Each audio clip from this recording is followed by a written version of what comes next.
Percayakah kalian kalau orang polos dan tidak memiliki nilai akademik yang bagus dapat mengungkap penangkapan gebong narkoba terbesar? Mungkin kedengarannya cukup mustahil, tapi di film ini tidak ada yang mustahil. Bagaimanakah cerita selengkapnya? Siapkan makanan dan minuman favorit kalian, karena ceritanya akan segera dimulai.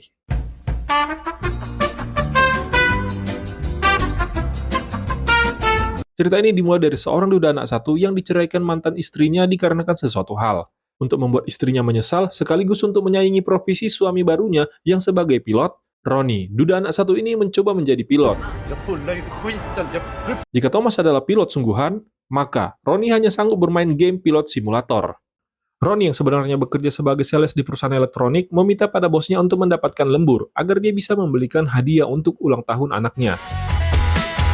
Ketika akan pulang, sekilas diperlihatkan wanita bersenyum manis ini sedang kebingungan dalam memilih produk. Dengan kebaikannya, Roni merekomendasikan produk terbaik. Tak berselang lama, manajernya memanggilnya untuk mengantar sebuah TV 42 inch ke pelanggannya. Begitu sampai di tujuan, awalnya semuanya baik-baik saja. Ketika Mimi si pemilik rumah akan keluar sebentar, sementara Roni yang belum selesai menginstal TV, dia dipercaya untuk ditinggal hingga pekerjaannya selesai. Tak berselang lama, seorang pria bertopi secara terburu-buru masuk ke dalam rumah. Rupanya itu adalah suami Mimi. Terlihat sedang panik, Roni yang berada di ruang tamu sama sekali tidak mendengar kedatangannya. Hingga akhirnya saat instalasi selesai, dia melihat pria bertopi sudah tergeletak dengan bersimbah darah dengan menyebut kata handphone. Duda yang polos ini secara tidak sengaja memegang obeng sebab dia mendengar kegaduhan dari dalam rumah. Tiba-tiba, begitu sadar sambil memegang obeng yang bersimbah darah, Mimi pulang. Alangkah terkejutnya dia melihat pria yang tinggalnya tadi sudah menutup usia suaminya. Singkat cerita, Roni dibawa ke kantor polisi. Saat akan diwawancara, Roni yang bertemu dengan wanita yang pernah ditemuinya di tempat kerjanya, namanya Diana. Berprofesi sebagai polisi, Diana menunjukkan wajah yang bingung. Wawancara ini dimulai oleh Helena sebagai HRD, Diana sebagai asistennya, dan pria jangkung ini bernama Jorma. Sementara itu, pria bermantel coklat bernama Hase memasuki ruangan. Di sini posisinya sebagai pengacara Roni yang ditugaskan oleh seseorang. Singkat cerita, Roni pun diadili. Dia dinyatakan bersalah berdasarkan olah TKP.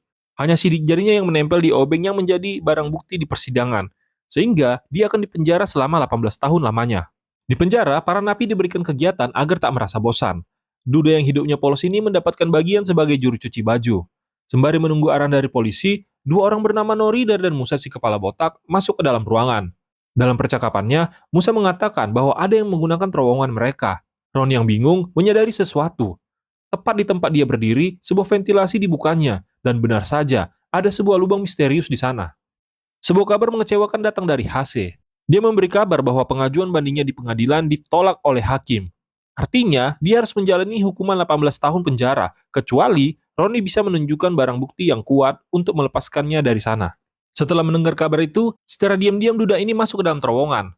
Rupanya, terowongan itu mengarah ke jalur kereta api. Menggunakan seragam yang tergantung di sana, Roni pergi ke rumah Mimi. Tujuannya untuk mencari HP yang hilang. Apa daya, kedatangannya tepat di saat Mimi dan keluarganya habis pulang dari pemakaman. Panik tak tahu mau kemana sembunyi, pikirannya mengarah ke lemari baju. Cilup, gak pakai acara teriak-teriak, beberapa benda tumpul mendarat di wajah pria malang ini. Dengan sabarnya, Roni menjelaskan bahwa sebelum suami Mimi meninggal, mendiang hanya mengatakan handphone. Jika menemukannya, Roni memberikan nomor yang bisa dihubungi. Kemudian, dia bergegas kembali ke lapas agar tak ada orang yang curiga. Tapi, sayangnya, saat baru keluar terowongan, Musa melihatnya dan secara spontan, Roni masuk ke dalam mesin cuci. Musa yang emosi, di mana Roni sudah mengetahui rahasianya untuk melarikan diri, langsung mencuci Roni. Tapi petugas lapas datang dan mengusir Musa untuk tidak di situ. Melihat gerak-geriknya mencurigakan, Noridar memanggilnya. Disinilah emosi Musa diredam. Ketika Noridar sedang berbincang dengannya, tepat di sebelah kamar Roni, pandangan Musa teralihkan pada foto yang tertempel di pintu. Jadi, foto itu sebenarnya tidak ada Roni di sana. Tapi Musa yang tidak begitu pintar mengira profesinya adalah seorang pilot. Pria berkepala botak ini melapor ke Noridar di mana mereka kebetulan membutuhkan seorang pilot untuk melarikan diri. Berfokus pada Mimi yang hari itu mencoba HP suaminya ke sana kemari tapi tidak juga ketemu, beristirahat sejenak di atas kasur. Terlihat sesuatu mencurigakan di atas lampu tidur. Ternyata, mendiang suaminya yang begitu cerdik menyimpan HP-nya di sana. Namun kondisinya sedang lowbat. Berketetapan dengan itu, Helena mampir. Dalam kedatangannya, Helena hanya menyampaikan bahwa kasusnya sudah ditutup. Mimi yang tidak ingin percakapan mereka terganggu dengan suara televisi yang masih menyala, dia mencoba mematikannya. Tapi, sesuatu yang tidak terduga terjadi. Gawai mendiang sedang dicas terhubung ke televisi. Alhasil, seluruh galerinya ditampilkan, dan betapa terkejutnya Mimi, sebuah fakta mengapa suaminya Metong terjawab sudah. Mariam alias Mimi, setelah dia tahu siapa pelakunya, segera menghubungi Roni yang selalu menyelipkan HP yang didapatkannya dari terowongan di sakunya. Jadi, barang bukti akan diberikan pada Roni. Mereka akan bertemu di depan sebuah museum galeri. Sesaat Roni akan menuju terowongan, Musa memanggilnya. Yang tadinya misi pelarian No Reader dan Musa dijadwalkan hari Kamis, tiba-tiba berubah dijadwalkan hari ini. Posisi Roni kian terdesak, mengambil barang bukti dan menyerahkan pada polisi sehingga dia lolos terjerat 18 tahun penjara, atau mengikuti kemauan No Reader dan Musa di mana mereka adalah perampok kelas kakap yang tak segan-segan menghilangkan nyawa. Keberuntungan dipadukan dengan kecerdikan adalah jalan keluarnya. Tujuan mereka adalah ke Bandara Orlando. Rutenya searah dengan pertemuan Mimi. Dengan kecerdikannya, sebagai supir, Roni menabrak bus yang sedang parkir. Di saat perampok dan bos sedang cekcok, Roni menyempatkan menjumpai Mimi. Rupa-rupanya, pertemuan ini tidak berjalan mulus. Helena yang sudah menyadap telepon Mimi sejak sepulang dari rumah Mimi, tiba-tiba sudah ada di belakang Roni.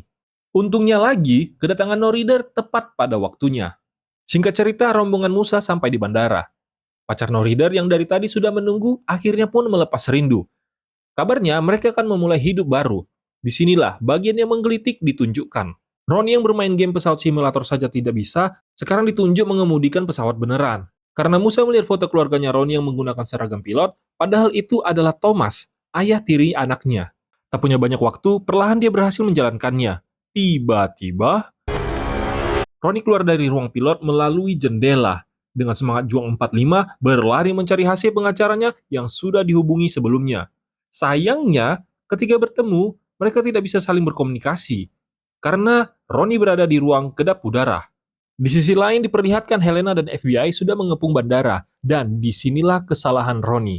Saat akan mengejar Hase, rupanya wanita licik itu sudah dihubungi Hase bahwa dia mendapat laporan dari Roni. Dan dor!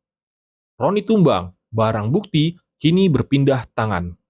Tidak cukup sampai di situ, setelah nenek lampir ini berhasil merusak barang bukti, dia datang ke rumah sakit untuk bermaksud jahat.